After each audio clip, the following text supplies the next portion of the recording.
और अब उसे पता लगाना है कि आखिरकार उसकी अभीरा उसे कोर्ट रूम इंतज़ार करवा के आरके के साथ क्या कर रही है।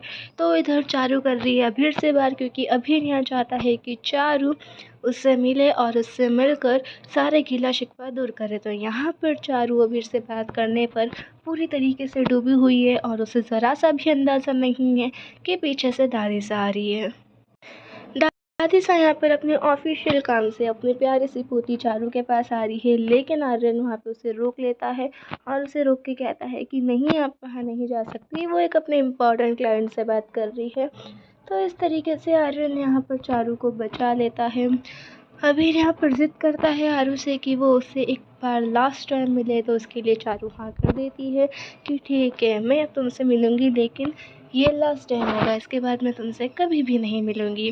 तो इधर मीटिंग के एक्साइटमेंट से अबीर बहुत ज़्यादा खुश होता है, उसकी खुशियों का कोई ठिकाना नहीं होता है।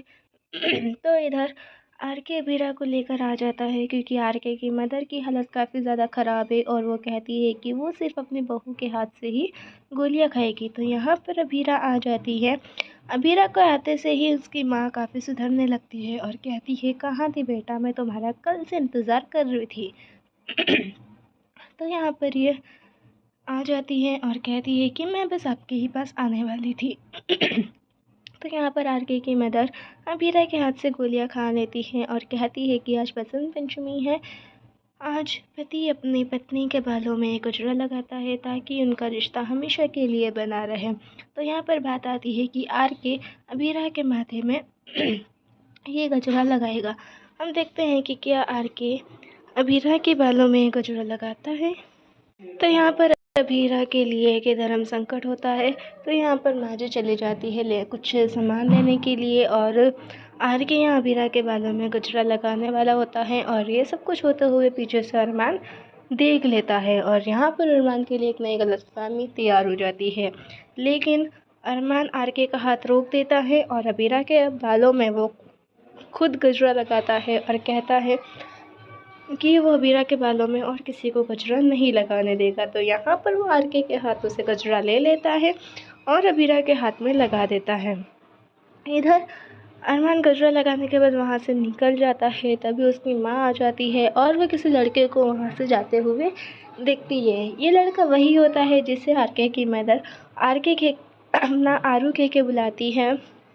तो यहाँ पर उसकी मम्मा हाइपर कर जाती है और कहती है कि ये लड़का कौन है, इसे पक्का इसने कहीं पर देखा है। और क्योंकि वो हाइपर कर जाती है, वो सब कुछ भूल जाती है और फिर आरके उसे संभालने लगता है।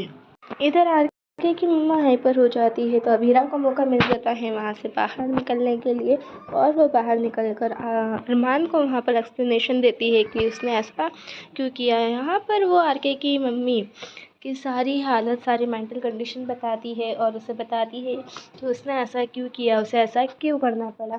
वो यहाँ पर बताती है कि साइकोलॉजिकली उसकी मम्मा इतनी परफेक्ट नहीं है, इसलिए पता नहीं क्यों वो मुझे अपनी बहू समझ कर बैठी है और इसी वजह से उसने ये सब कुछ किया।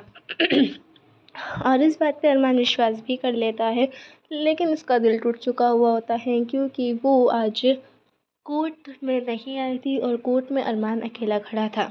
और यहाँ पर बहुत मुश्किल से अरमान और अबीरा को बातचीत करने का मौका मिला है। तो देखते हैं कि क्या ये इस बातचीत से अरमान और अबीरा के बीच के सारे मनमुटाव ख़त्म हो जाएंगे, क्या इनका डाइवोर्स हो जाएगा या फिर डाइवोर्स हमेशा के लिए ही ख़त्म हो जाएगा। आगे की स्टोरी के लिए चैनल के साथ बने रहें।